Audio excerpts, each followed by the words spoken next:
So, very good evening, all of you. Myself, CA Hemant Agrawal, and welcome to my YouTube channel, Concept with CA Hemant. So, दोस्तों हमने ना last lecture में बहुत सारी चीज़ें discuss करी थी। हमने लास्ट लेक्चर में बहुत सारी चीज़ें डिस्कस करी थी कि TDS क्या होता है, ठीक है, TCS क्या होता है, ठीक है। तो हमने जस्ट एक ओरल डिस्कशन लिया था टीडीएस के बारे में और टीसीएस के बारे में, फिर हमने डिटेल में डिस्कशन किया था टीडीएस टॉपिक के ऊपर में। बहुत सारे उसमें सेक्शन नंबर्स हमने डिस्कस किए थे और अब हमारा जो नॉलेज सीरीज है उसको हम लोग आगे बढ़ा रहे हैं। और आज हम लोग डिस्कस करने वाले हैं that is TCS, that is tax collected at source, ठीक है। चलिए, सबसे पहले ना मैं आपको ये समझाता हूँ कि टीडीएस और टीसीएस में डिफरेंस क्या है, ठीक है। ध्यान दीजिएगा मेरी बातों को। ओके, टीडीएस का मतलब होता है जब बायर या जो पर्सन पेमेंट करता है वो डिडक्ट करता है, that is known as TDS, tax deducted source. Income की सोर्स का पेमेंट जो कर रहा है वो आपका टीडीएस डिडक्ट करता है, that is known as TDS. And what is TCS?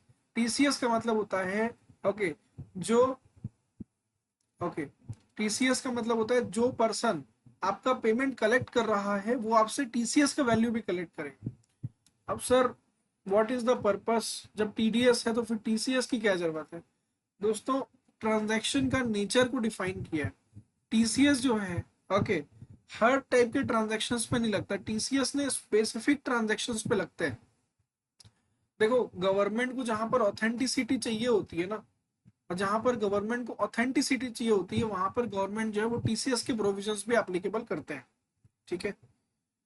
अब जैसे फॉर एग्जांपल जो अनऑर्गेनाइज सेक्टर्स होते हैं, ठीक है ना, जहां पर लोग टीडीएस डिडक्ट नहीं करते, ठीक है, तो वैसे जगह में जो है टीसीएस के प्रोविजंस गवर्नमेंट ने इंट्रोड्यूस कर रखे, ठीक है। सबसे पहला सेक्शन है सेक्शन 206C1। 206C1 क्या होता है? देखिए, 206C1 में क्या बोला गया कि देखिए टीसीएस के ट्रांजैक्शन में जो पैसे रिसीव कर रहा है उसको साथ में टीसीएस का अमाउंट भी रिसीव करना है और गवर्नमेंट को ओके उसके बिहाफ में पैसे डिपॉजिट करने हैं, ठीक है ना। तो टीडीएस में क्या होता था? टीडीएस में ये होता था कि जो पर्सन पेमेंट देने के लिए रिस्पॉन्सिबल होता था वो पर्सन टीडीएस डिडक्ट करके जिस पर्सन को पेमेंट दे रहा होता था उसके पैन नंबर पे गवर्नमेंट को डिपॉजिट करता था। लेकिन टीसीएस में क्या होगा? टीसीएस में the person who is responsible for collecting the revenue, जो पर्सन रेवेन्यू कलेक्ट करने के लिए रेस्पॉन्सिबल है ओके वो पर्सन ओके टीसीएस की वैल्यू भी कलेक्ट करे, ठीक है। चलिए, सबसे पहला सेक्शन है टीसीएस हर टाइप के ट्रांजैक्शन में नहीं है दोस्तों। जिस ट्रांजैक्शन में टीसीएस लगता है वहां पे सिर्फ टीसीएस लगता है, टीडीएस नहीं लगता। समझ में आई मेरी बात? ओके, चलिए, 206C1 क्या बोलते हैं? जैसे कि एक सेलर है और एक है बायर, ठीक है। तो ये जो टीसीएस है इसका सबसे पहला सेक्शन जो है वो एप्लीकेबल होता है। नेचर ऑफ ट्रांजैक्शन क्या होगा बताओ? नेचर ऑफ ट्रांजैक्शन बोला सेल ऑफ तेंदू लीव्स। दोस्तों, अगर आप तेंदू लीव्स बेचते हैं, ठीक है, if you are the seller of tendu leaves, ठीक है। तेंदू लीव्स समझते हैं क्या होता है? चलिए मैं बताता हूँ। तेंदू लीव्स वो होता है ओके जिससे बीड़ी बनता है, टबैको बनता है, ठीक है। तो उस पे जो टीसीएस का रेट है that is 5%।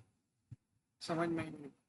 If any person is selling the tendu leaves, ठीक है, द मीन्स अगर कोई person tendu leaves okay sale करता है तो वो बायर को जब बेचेगा तो बायर से एक 5% टीसीएस अमाउंट भी कलेक्ट करेगा, ठीक है। लेकिन बोला लेकिन बोला हमने दोस्तों एक सेक्शन पढ़ रखा है, सेक्शन 194Q। सेक्शन 194Q क्या बोलता था दोस्तों? सेक्शन 194Q बोलता था कि अगर अगर बायर की जो टर्नओवर है ना वो 10 करोड़ रुपए से ज्यादा है in the preceding financial year, तो on the transaction exceeding 50 lakh rupees, 50 lakh रुपए से ऊपर का जो परचेस सेल ट्रांजेक्शन होता था उस पे पॉइंट पॉइंट कितना 0.1% का जो है ओके टीडीएस डिडक्ट करता था, ठीक है। तो अब नेचुरली गवर्नमेंट को हर तरीके से लोगों को क्या करना है? कैच करना है और इंफॉर्मेशन चाहिए भैया गवर्नमेंट को, ठीक है ना। तो यहाँ पर क्या कर रखा है? देखो, ऐसे बायर्स जिनका टर्नओवर 10 करोड़ रुपीज से ज्यादा होगा फाइनेंशियल ईयर में तो सेक्शन 194 क्यों लगेगा? सिंपली गवर्नमेंट ने बोल दिया कि अगर किसी के टर्नओवर 10 करोड़ रुपीज से ज्यादा होगी तो वो टीडीएस ही डिडक्ट करेगा। अरे एक बात बताओ, क्या हो रहा था उस केस में, उन्होंने क्या किया, जो पर्सन रिस्पॉन्सिबल फॉर पेमेंट था that is buyer of goods, उसको पकड़ लिया, वहां से उन्होंने टीडीएस डिडक्ट करा के अपने आप को एक इंफॉर्मेशन दिलवा ली, उन्होंने इंफॉर्मेशन पता चल गया उनको कि ये सेल परचेज ट्रांजैक्शन हुआ है। लेकिन यहाँ पर टीसीएस ने उन्होंने क्या किया, बोला ऐसे बायर जिनका टर्नओवर 10 करोड़ से कम है और जो टीडीएस की लिमिट में 194 क्यू में कवर नहीं होते हैं, उनका टीसीएस कलेक्ट करना पड़ेगा दोस्तों। अगर सेलर अगर seller not being the seller, जो इंडिविजुअल एचयूएफ जिसकी टर्नओवर एक लिमिट तक है, देखो ये वाला जो सेक्शन है ना दोस्तों, यहाँ पर एक वर्ड ये जो ऐड किया हुआ है, इंडिविजुअल और HUF with turnover of gross receipt up to certain limit, हमने क्या बोला कि ये वाली जो चीज है ये आपने देखना हर टाइप के सेक्शंस में इंट्रोड्यूस कर दिया है, ठीक है, कि छोटे इंडिविजुअल एंड एचयूएफ जिनकी टर्नओवर ज्यादा नहीं है उनको कंप्लायंसेस का ईज हो जाए, इस कारण गवर्नमेंट ने उनको अलग कर रखा है, ठीक है।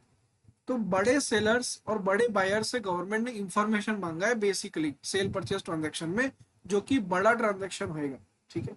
तो हमने कहा कि अगर कोई पर्सन, किसी भी पर्सन को, ओके, पर्सन, अब हमने बोला किसी भी पर्सन को अगर वो क्या बेचता है, तेंदू लीव्स बेचता है, क्या बेचता है दोस्तों, तेंदू लीव्स बेचता है, ठीक है, तेंदू लीव्स बेचता है, ओके, तो उसको टीसीएस कलेक्ट करना पड़ेगा एट द रेट 5%। टीसीएस का रेट क्या होगा, एट द रेट 5%, ठीक है। चलिए, अगर वो टिम्बर या अदर फॉरेस्ट प्रोडक्ट बेचता है तो उसको जो टीसीएस कलेक्ट करना पड़ेगा दैट इज 2.5%। तो टीसीएस का रेट भी नेचर ऑफ ट्रांजैक्शन वाइज जो है, ओके, वो डेफर किया गया है। Alcoholic liquor for human consumption अगर बेचेगा तो 1% टीसीएस कलेक्ट होगा दोस्तों। ध्यान रखना, अल्कोहल दो टाइप का होता है, एक होता है alcoholic liquor for human consumption और एक होता है alcoholic liquor for industrial preparation. तो दोस्तों alcoholic liquor for industrial preparation होगा, वहां पे टीसीएस कलेक्ट नहीं होगा। स्क्रैप, अगर कोई स्क्रैप बेचता है तो स्क्रैप पे 1% टीसीएस कलेक्ट करना पड़ेगा।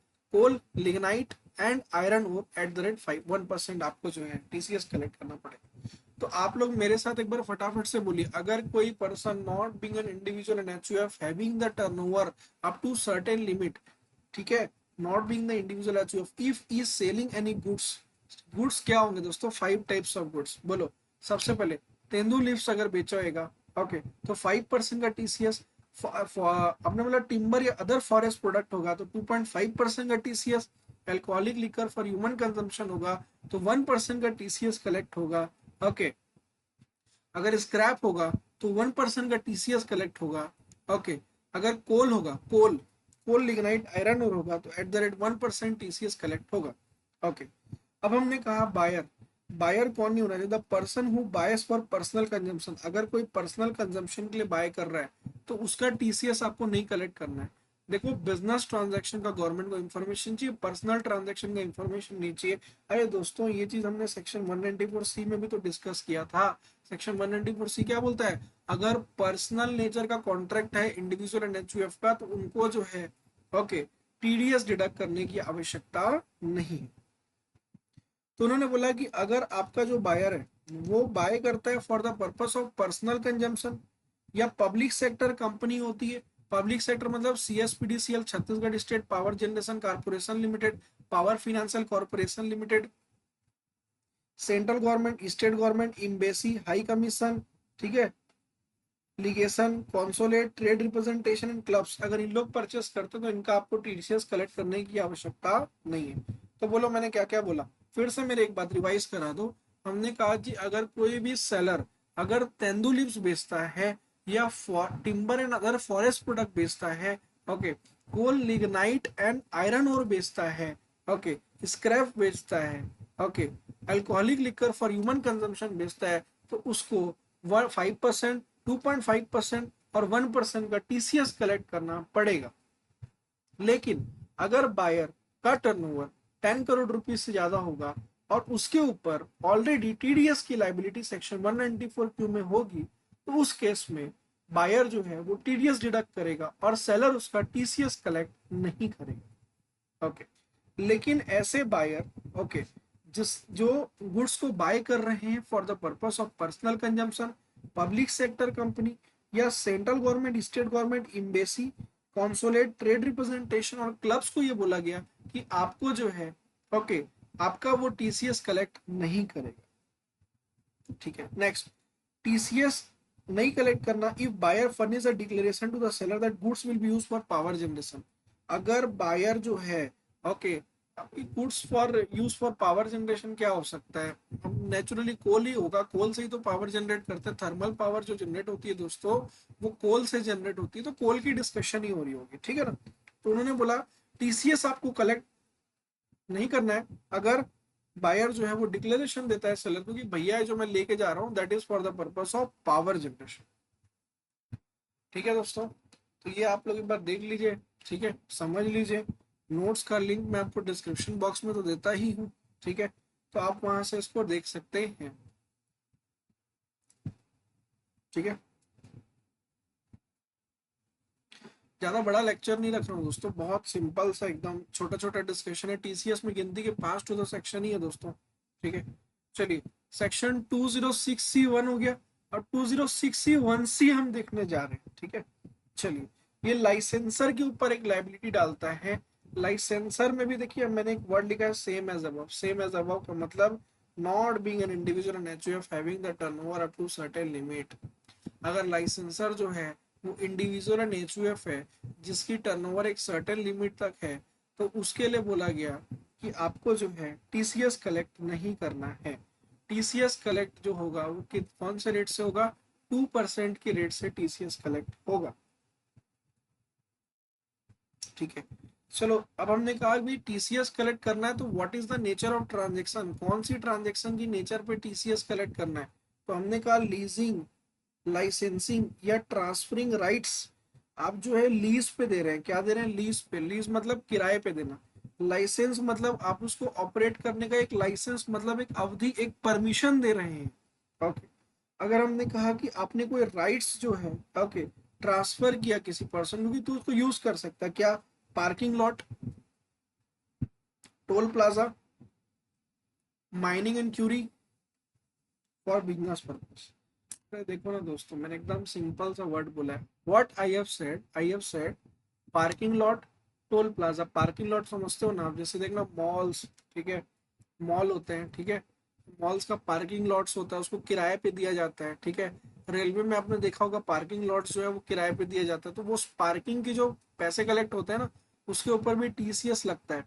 सेलर मतलब, सेलर मतलब यहाँ पे लाइसेंसर है जिसने उसको परमिट कर रखा है। तो उन्होंने बोला कि जब वो लाइसेंस की फीस लेंगे उससे, ठीक है ना, तो उन्होंने बोला आपने टीसीएस भी सामने वाले से आप कलेक्ट करेंगे। समझ में आई मेरी बात।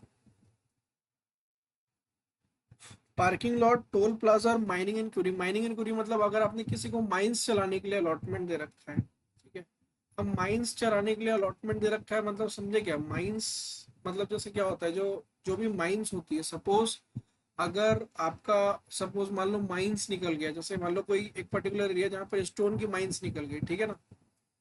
क्यूरी का मतलब होता है कि एक प्रकार से माइंस का जो एरिया रहता है उसको हम लोग क्यूरी बोलते हैं। जैसे मान लो फॉर एग्जांपल अगर पर्टिकुलर एक एरिया में आपको पता चला कि स्टोन है, तो आपको ना आप डायरेक्ट वहां पे माइनिंग नहीं कर सकते, आपको गवर्नमेंट के पास जाना पड़ेगा और उनसे परमिशन लेना पड़ेगा माइनिंग का। तो गवर्नमेंट क्या करती है, आपके ही लैंड को, ठीक है, या अगर किसी और का लैंड होगा तो उसकी कंसेंट से गवर्नमेंट क्या करती है, आपको लीज देती है।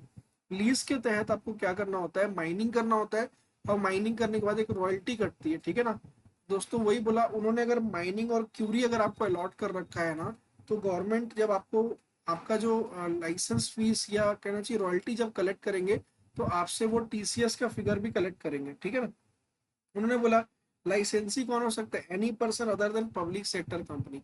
पब्लिक सेक्टर कंपनी को बाहर रखा गया है। अब माइंस एंड क्यूरी में मिनरल ऑयल की माइंस नहीं आती। मिनरल ऑयल्स का मतलब होता है पेट्रोल एंड नेचुरल गैस। मतलब अगर पेट्रोलियम एंड नेचुरल गैस की किसी को माइंस मिल रखी है, तो उसके ऊपर उन्होंने बोला, उसके ऊपर उन्होंने बोला कि ये जो है माइंस की डेफिनेशन से बाहर है। समझ में, मतलब अगर किसी को पेट्रोलियम एंड नेचुरल गैस की माइंस मिल रखी है, माइंस मतलब क्या होता है, ऑफशोर होता है बेसिकली, वो सी के अंदर से निकाला जाता है, तो उस टाइप की जो माइंस होती है नेचुरल और मिनरल ऑयल्स वाली, हालांकि इस पे गवर्नमेंट जो है, ओके, उन्होंने बोला कि इस पे हम टीसीएस कलेक्ट नहीं करेंगे। तो मेरे साथ एक बार फटाफट से बोलिए, section 206C1C, very simple topic. ये क्या बोलता है, ये बोलता है आपका गवर्नमेंट जो है टीसीएस, या गवर्नमेंट या कोई भी पर्सन जिसने आपको टोल प्लाजा चलाने के लिए, ओके, अगर आपको जो है, ओके, यहाँ पे पार्किंग लॉट चलाने के लिए या माइनिंग एंड क्यूरी चलाने के लिए अगर कोई दे रखा है तो आपका 2% टीसीएस कलेक्ट होगा, अगर आपका जो लाइसेंसी है वो पब्लिक सेक्टर कंपनी नहीं है और माइनिंग एंड क्यूरी के डेफिनेशन में मिनरल ऑयल्स की माइंस नहीं आती। Are you getting my point? Are we clear? ठीक है, देखिए दोस्तों, मैं ना मतलब मैं बस ये बोल रहा हूँ कि if you have any doubt then you can put in the comment section. I will be replying that so far as possible. ठीक है, चलिए नेक्स्ट हमने स्टार्ट करना है, दैट इज सेक्शन 2061F। देखो मेरी बात समझना, टीसीएस बहुत ज्यादा हार्ड नहीं है और एग्जाम में पूछते भी बहुत कम है, ठीक है ना। तो टीसीएस के जो सेक्शन है बहुत सिलेक्टिव सेक्शन है, इसलिए बहुत अच्छे से करके जाना दोस्तों, ठीक है। उन्होंने बोला अगर कोई सेलर है, कौन है? सेलर, और ये कौन है? बायर। ये पहली बस ये समझ लो कि ये जो टीसीएस है सेक्शन 2061F का, ये लगता किस पे है? तो उन्होंने बोला sale of motor vehicles of value exceeding 10 lakh rupees. दोस्तों आपको जस्ट एक नॉलेज पर्पज के लिए बता रहा हूँ, अगर आप कभी कार खरीदने जाओगे ना कहीं शोरूम में, या आपने कभी किसी कॉमर्शियल व्हीकल का कोटेशन देखिएगा, कोई भी मोटर व्हीकल होती है ना जो मोटर व्हीकल एक्ट के अंदर में आती है, तो आपने देखना अगर वो मोटर व्हीकल है और उसकी वैल्यू 10 लाख रुपीज से ज्यादा होती है ना, तो उन्होंने एक टीसीएस की फिगर भी जो है आपसे डीलर कलेक्ट करता है। आपने कभी कोटेशन देखा है? मैं आपको दिखाता हूँ, अगर नेट पे अवेलेबल होगा मैं आपको दिखाता हूँ, रुकिए।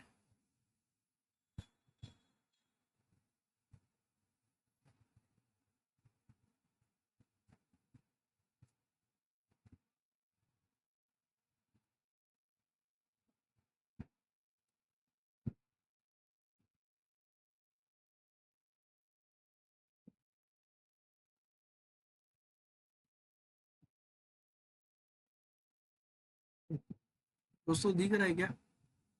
सो far as available in the net I have prepared. क्या आपको स्क्रीन विजिबल है? कृपया कमेंट में बताइए, ठीक है। देखिए ex showroom price, road price, देखिए इस कार की जो प्राइस है वो कितना, 19,99,900 रुपये है। तो इस 19,99,900 रुपये में 1% का देखिए टीसीएस कलेक्ट हुआ। एक्स शोरूम प्राइस का ना दोस्तों टीसीएस कलेक्ट होता है।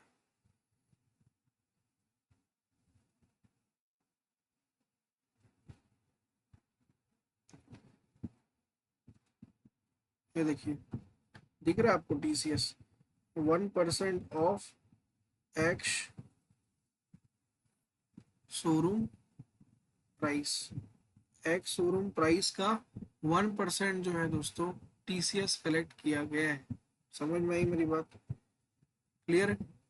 तो ये जो 2061F है that is applicable on case of the sale of motor vehicle, ठीक है, जो मोटर व्हीकल एक्ट 1988 के अंदर में मोटर व्हीकल कहलाने लायक हो, ठीक है। लेकिन वही बोला, एक इंडिविजुअल एचयूएफ जिसकी turnover up to certain limit होगी, अगर वो कोई गाड़ी बेच रहे हैं, अबे मतलब कॉमन सेंस की एक बात मैं बोलूंगा, बोलता है इंडिविजुअल एचयूएफ जिसकी टर्नओवर 1 करोड़ रुपए होगी बिजनेस से। अब आप मेरे को बताओ, कोई शोरूम खोल के बैठे और गाड़ी बेच रहा है, उसकी टर्नओवर जो है वो 1 करोड़ रुपए हो सकती है क्या? नहीं हो सकती। ये छोटे लोगों के लिए बोला गया, ठीक है, जिनको टीसीएस कलेक्ट करने की लायबिलिटी नहीं है, ठीक है। कितना TCS? 1% on off value exceeding 10 lakh. अगर 10 लाख रुपए से ऊपर की वैल्यू हो गई तो 1% आपका टीसीएस कलेक्ट किया जाएगा, ठीक है। अब उन्होंने बोला बायर कौन नहीं होना चाहिए? Any person other than 2061C plus RBI. 2061C personal consumption, public sector, personal consumption को छोड़ दो क्योंकि कार तो सब पर्सनल कंजम्पशन के लिए ही लेते हैं। पब्लिक सेक्टर, सेंट्रल गवर्नमेंट, ये वाले जो पॉइंट्स है, इन लोग अगर आपका बायर होंगे ना, तो उस केस में आपके ऊपर टीसीएस की लायबिलिटी, टीसीएस आपको कलेक्ट नहीं करना है, प्लस आरबीआई, अगर आरबीआई आपका परचेस कर रहा है, ठीक है। This section applies only on retail sale of motor vehicle. ये मोटर व्हीकल के केवल रिटेल सेल पे लगता है, रिटेल मतलब होलसेल सेल पे नहीं लगता, क्योंकि होलसेल सेल पे आपका जो वाला सेक्शन है ना 206C1C, सॉरी 206C1 एप्लीकेबल हो जाएगा, ठीक है। और एक आपका होता है 194Q एप्लीकेबल हो जाएगा। समझ में? Limit of 10 lakhs per transaction, not financial year. Limit जो 10 लाख रुपए की दी हुई है वो पर ट्रांजैक्शन है। मतलब मान लीजिए अगर एक साल में आपने 100 गाड़ी परचेस कर लिया तो 100 गाड़ी की वैल्यू कितनी है उससे कोई मायने नहीं है दोस्तों। यहाँ पर मतलब है कि आपकी जो एक ट्रांजैक्शन की वैल्यू 10 लाख से ज्यादा नहीं होनी चाहिए। अगर एक ट्रांजैक्शन की वैल्यू 10 लाख तक है तो आपका टीसीएस कलेक्ट नहीं होगा। ठीक है, देखो हमने तीन ही सेक्शन डिस्कस किए हैं, बताइए फटाफट से कौन कौन से, मेरे साथ रिवाइज कीजिए।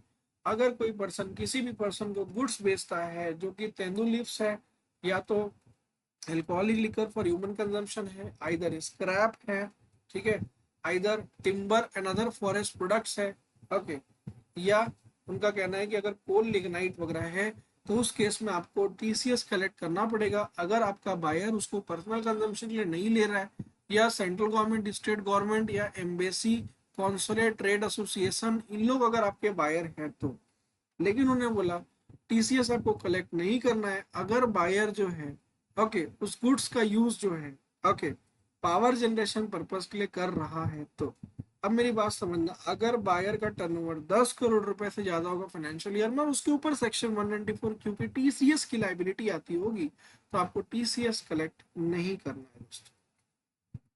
फिर हमने 2061 से डिस्कस किया, उसमें बोला TCS eight the rate 2% deduct collect करना पड़ेगा आपको। ठीक है, मैंने डिडक्ट वर्ड नहीं बोलना है, कलेक्ट वर्ड बोलना है। ठीक है, अगर लीजिंग, लाइसेंसिंग और allowing any person by right by way of the toll plaza, parking lot, ठीक है, या माइंस इन क्यूरी दिया होगा जिसमें मिनरल ऑयल्स की माइंस नहीं आती, ठीक है, बायर जो होगा वो अदर देन, बायर या लाइसेंसी जो है वो अदर देन, ओके, आपका पब्लिक सेक्टर कंपनी होगा, तो टीसीएस एट द रेट 2% आपको कलेक्ट करना पड़ेगा। ठीक है, फिर हमने 2061F देखा दोस्तों।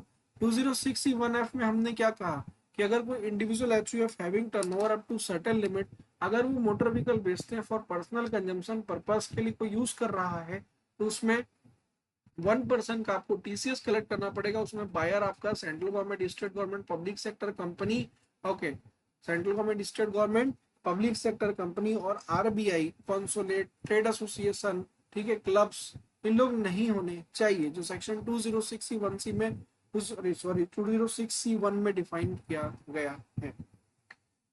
तो this is the today's first discussion on the TCS topic. So दोस्तों एक अपना सेशन और होगा टीसीएस के ऊपर में, और टीसीएस हमारा टॉपिक जो है, ओके, वो फिनिश हो जाएगा। So if you like this video, please subscribe to my YouTube channel, comment, like, and press the bell icon. Thank you.